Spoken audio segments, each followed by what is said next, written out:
Good morning, everyone. I hope you're all doing great. We are the group who's going to be talking about the writing system in the world, confirmed by José A. Allueva and Isabella Gazzaneo, and me, Grecia Chacín. To start, what is writing? We found in Jule's book that writing is a symbolic representation of language through the use of graphic signs.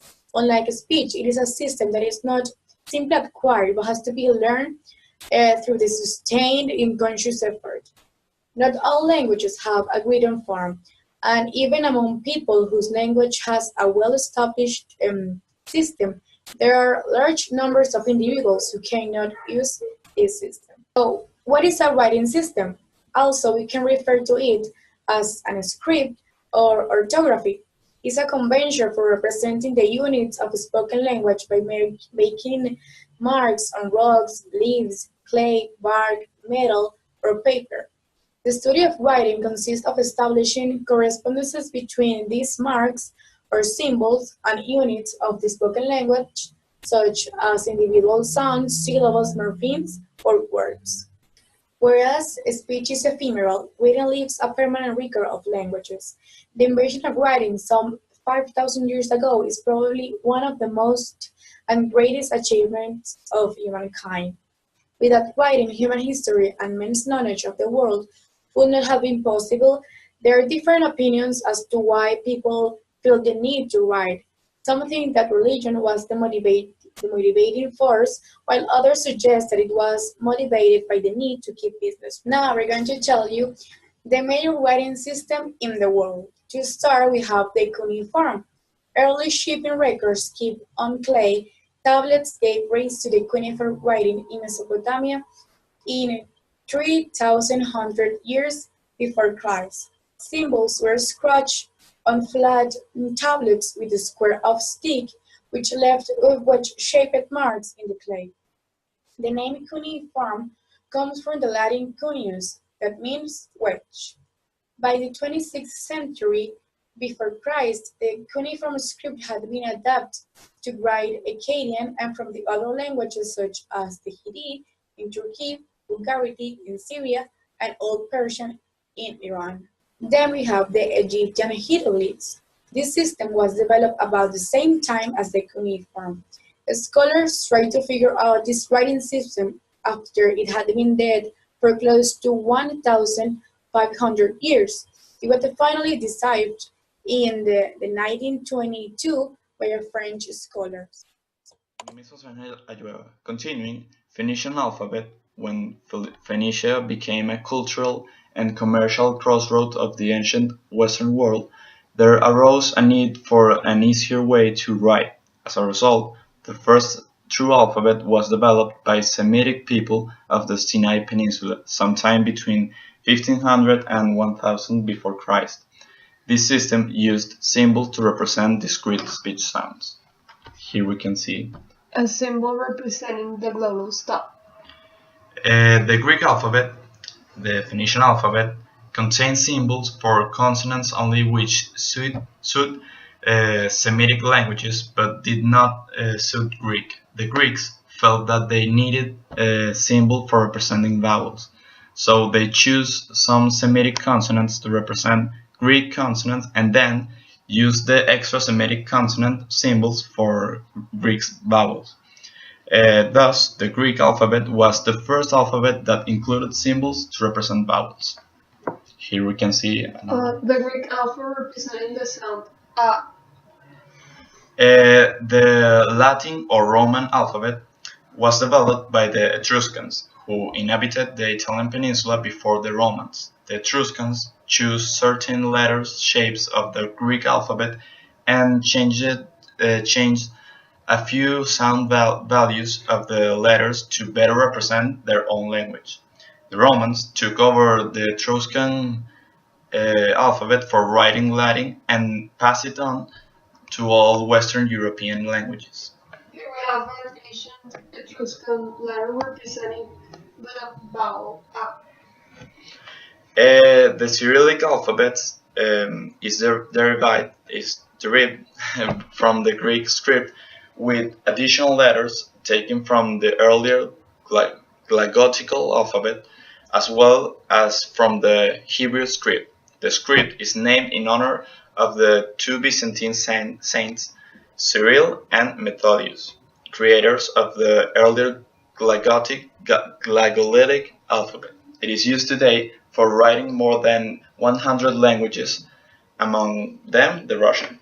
Here we have some characters of the Cyrillic alphabet. The Aramaic and Hebrew alphabets, the early Aramaic alphabet, is an extremely ancient derived from Phoenician alphabet, a consonant-based writing system. Over time, Aramaic developed its distinctive square style. The use of Aramaic as a lingua franca throughout the Middle East, starting in the 8th century before Christ, resulted in the adoption of the Aramaic alphabet for writing Hebrew. At the end of the 6th century before Christ, the early Aramaic alphabet was replaced by the Hebrew square script. Thus, is better known today as the Hebrew alphabet. Here we have the Aramaic letter representing A and the Hebrew square representing the vowel A. Finally, the Arabic alphabet. The Arabic script is based on the Nabatean alphabet, which was used to write the Nabatean dialect of Aramaic. The Arabs added dots above and below the consonants to represent vowels. The earliest Arabic inscription dates to 512 after Christ. Several unrelated languages use the Arabic script, including Persian, Pashto, and Urdu, which use an adapted version of the Arabic script, called Perso-Arabic, Turkish Swahili, Hausa, and Uzbek, are among languages that used the Arabic script before they adopted either the Latin or Cyrillic script. It is estimated that the Arabic script is used by close to 1 billion people worldwide. The Arabic script is written from right to left in horizontal lines. Here we can see the symbol for consonant B. Hello, my name is Isabella Gazzaneo, and I'll continue with the Chinese characters. Chinese writing is the oldest system in the world that has hardly changed in the last 4,000 years. It is thought to have originated as pictures around 2000 before Christ. The earliest known logograph or pictograms were inscribed on oracle bones.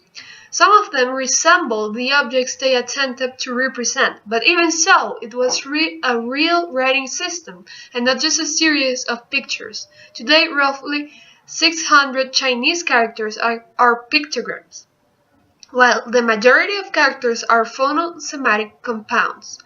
The Chinese writing system is well suited for the language because the same words are pronounced quite differently in different parts of China. For instance, the word for person is pronounced as ren, jen, jin, or len in different regions of China, but it is written everywhere as man. This symbol can be understood by speakers of all Chinese dialects, regardless of how they may pronounce it. In this way, the Chinese writing system is a unifying factor for all speakers of this largest language community in the world. Here we have the character for horse. Then we have the Hangul. Hangul is used to write Korean. It is an alphabet that consists of 24 letters. Korean letters are formed with strokes from top to bottom and left to right. Vowels and consonants combine into syllables that consist of letters arranged in a square block, rather than linearly. Here we have the word Hangul that transforms into this. This transforms into this. We have the types of writing systems in the world. We have the alphabetic system. There is usually some type of correspondence between graphic symbols and sounds. Languages vary in their symbol to sound regularity. At one extreme is Spanish. Spanish, which has a very irregular system. At the other extreme, there are languages such as English and French that exhibit a great degree of irregularity. Alphabet-based systems are used by languages all over the world. Here are a few samples of some words' alphabet-based writing systems. Well, I cannot show you, but Spanish is one of them. We have the consonant-based alphabets or abjads, represent consonants only, or consonants plus some vowels. Full vowel indication can be added by means of diacritics. Most consonant-based alphabets are written from right to left in horizontal rows. And the syllabic alphabets, also known as alpha-syllabaries or abugida, consist of symbols for consonants and vowels. Each consonant has an inherent vowel which can be changed to another vowel or suppressed by means of diacritics. Vowels can also be written with separate letters when they occur at the beginning of words or on their own. Syllable-based systems are common for the languages of India, Indonesia, and the Philippines.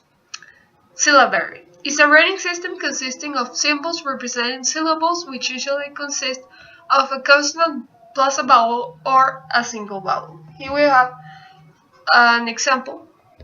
I don't know if you can see it. This is from Hiragana Japanese, katakana from Japanese also. There also exists the complex writing system, as we have already studied, the pictograms, ideograph, compound ideograms, and phonetic compounds. Thank you.